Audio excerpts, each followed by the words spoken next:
Hello and welcome to this tutorial on how to make and use Blender asset packs for Blender 3.0. In this tutorial I'll show you how to make a Blender asset pack, and then I'll show you how to correctly use them. So let's get started. First of all, obviously we need an asset to make an asset pack out of. Sadly, currently you can only mark objects, materials and worlds as assets, no collections, which would make it much easier to make big assets, but that's fine. It'll come at some point, I hope.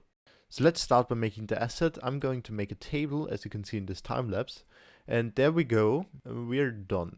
This is my little table.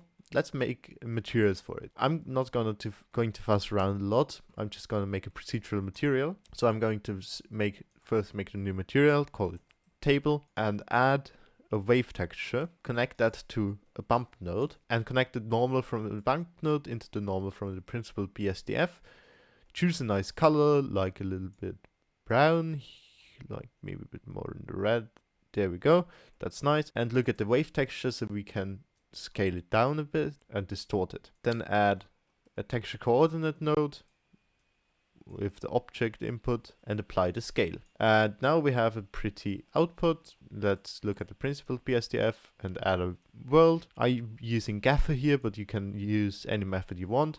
And this is my table. It's not pretty, I don't care. Let's select these here, and using material utilities, copy the materials to selected. And there we go, we have a table. I would advise you to make two scenes. First, have a scene called unjoin, where you have your object in its own collection. So let's make a new collection and call it table and move the objects in there. And if we deactivate that, we can see we forgot this. Let's move that in here as well. Now we can see we have our table in our own collection. And then we're going to make a full copy and call it joined and select all the parts of the table and press Ctrl J, and we have a joined object. There we go. We have our table. Now we're gonna rename it to table. And now we have to make it an asset.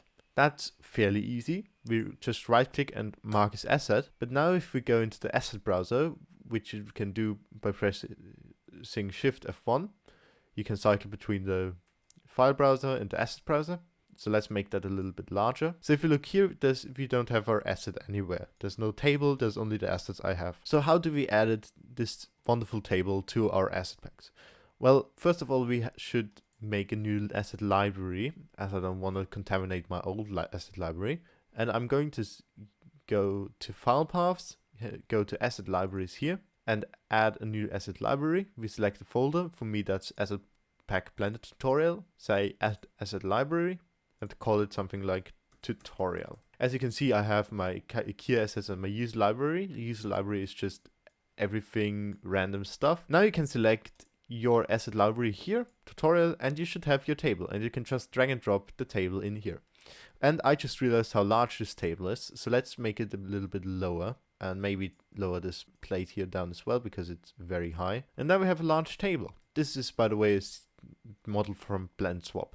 This isn't by me. It's CC0, so I can use it. So now that we have a table marked as an asset, we can refresh the preview image, because this is the old preview image, by going here on this little thing here and refresh the preview image. Now we've got the correct image here. We can save it. I'd set the origin to the 3D cursor, so it's on the bottom of the world. And now we can make a new Blender file. And in this Blender file, I'll make a little bit of a room here. And now we can add our table. We do that by choosing the asset library we want and just drag and dropping it in. And now we've got a table in. It's a little bit of a large table, so let's increase the size of our room. Now we have our table in here, and since I have more assets, I can just position them in here as well and make a little bit of a nice room. So let's start by putting in lights. Well, you can just drag and drop the lights in here as well, just like the other things. Just drag and drop it in, and there's a light. For example, if we want a wall-mounted light, we just drag and drop this in and put it here. And you can go into materials and select another color of light, and it will change the temperature of the light, which is very neat. Now we can render it. Just position the camera wherever you want and press F12, and it's going to render the scene. With all the assets in there, all the materials in there, everything is fine. So that was the tutorial. I hope you liked it, and please watch my other Blender tutorials if you're interested, and I'll see you next time. Bye now. Oh, by the way, shameless plug, check out my other blended asset packs on Gumroad, link in the description.